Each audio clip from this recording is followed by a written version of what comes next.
Hi folks, welcome back to Booze with Nick. Today we are taking the slightly deeper look into Clynelish 14. I teased this with a short a couple of days ago, and you all must have fantastic taste because that short hit 1,200 views for some miraculous reason, so thank you for everyone who was part of that. As I mentioned in that short, I think, Clynelish, I'm going to show the bottle again, because it's pretty. Clynelish is one of my favorite whiskeys. Not just favorite scotch, it's one of my favorite whiskeys. And it is really a very unique, very good tasting whiskey. It is from the Brora area of northern Scotland. There's kind of that sort of triangular peninsula that sticks up off the top of Scotland, like across this bay from Speyside. That's where Clynelish is made. It is, I think it would be considered a maritime whiskey, and we'll get into that here very shortly. The distillery has been around for, in one form or another, like a lot of these Scottish distilleries, since the early 19th century. Like a lot of these Scottish distilleries, it was started by the Duke of something, Stafford perhaps, I'm not entirely sure.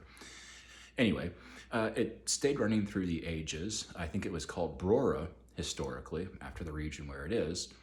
And the Brora whiskey, I've read, was a particularly interesting and particularly waxy tasting, well, whiskey.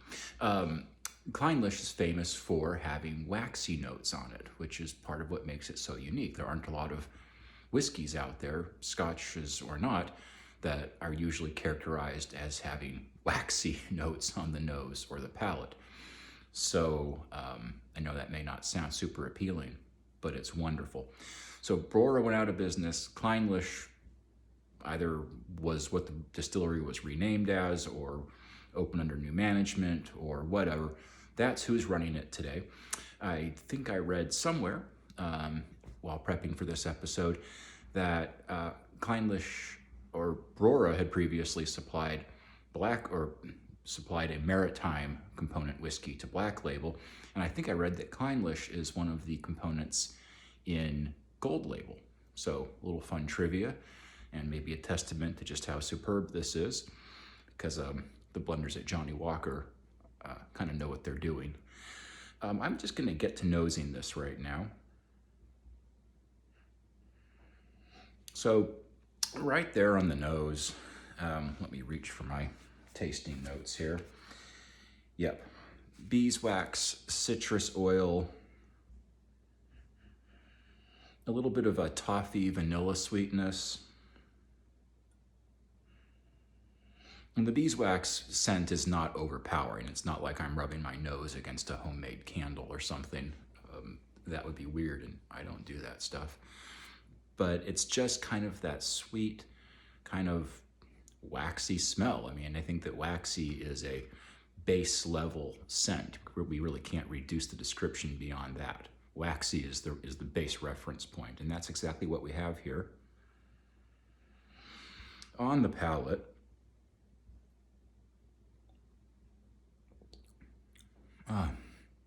it just explodes across the palate, front to back.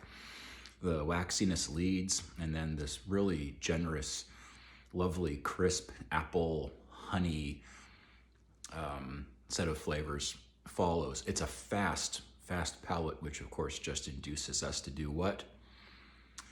Taste it again. Yes, correct.